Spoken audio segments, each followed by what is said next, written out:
Hello, welcome to our Unity 101 videos. I'm Abdullah. In our previous videos, we scripted things, we created game objects, we made them move with user inputs, we debugged our code, we used physics and collisions, and now it's time to actually publish the game and build it and create an executable. So let's get started. So until now, all the changes we've been doing inside of the Unity editor has been done inside of a scene called sample scene. Scenes are saved to a file, and we usually have them inside a folder called scenes within our project.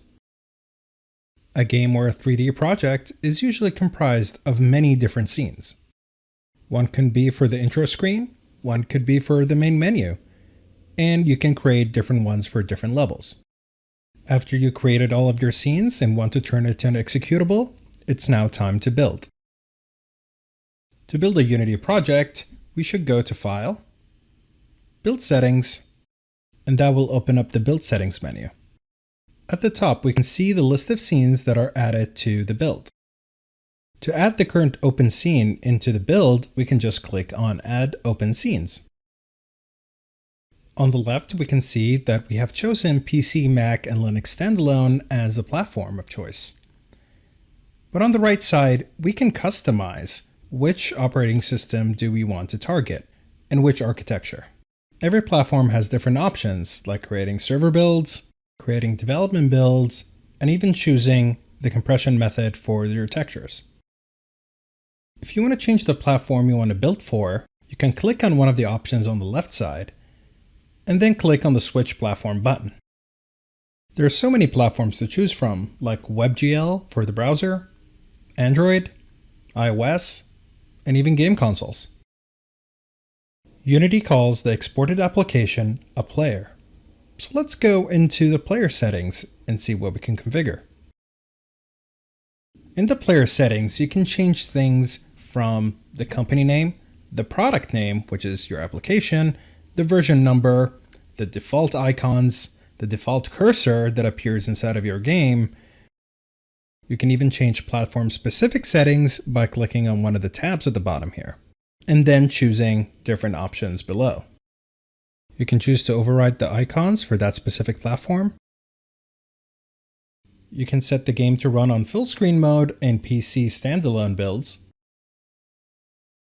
You can change and edit the splash screens that show up before the game starts.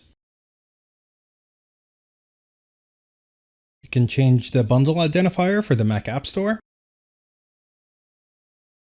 You can change the scripting backend from L2CPP to Mono.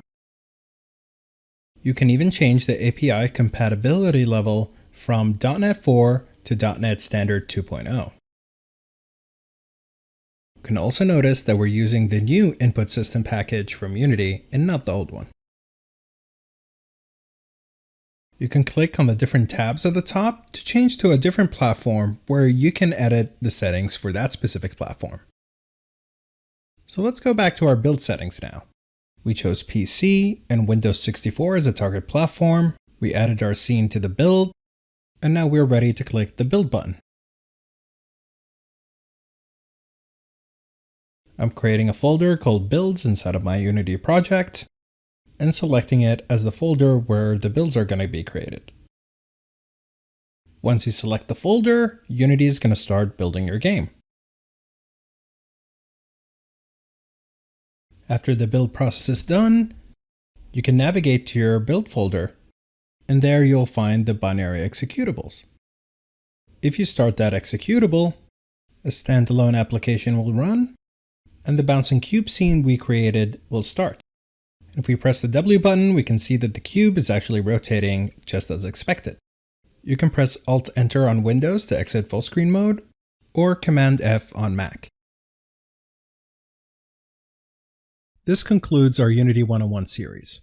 I highly encourage you to go to Unity's documentation and read through it to learn all about the features that Unity provides. I also recommend going to Visual Studio's documentation to look into all the features that Visual Studio provides for Unity. Head to .NET Game Development Learn portal to learn how to create your backend service on Azure PlayFab, for example, using Unity, as well as learn how to create mixed reality experiences using Unity for HoloLens, There's so many resources there that can help you in your journey of game development. Thank you very much for having us as part of your game development learning experience. Goodbye.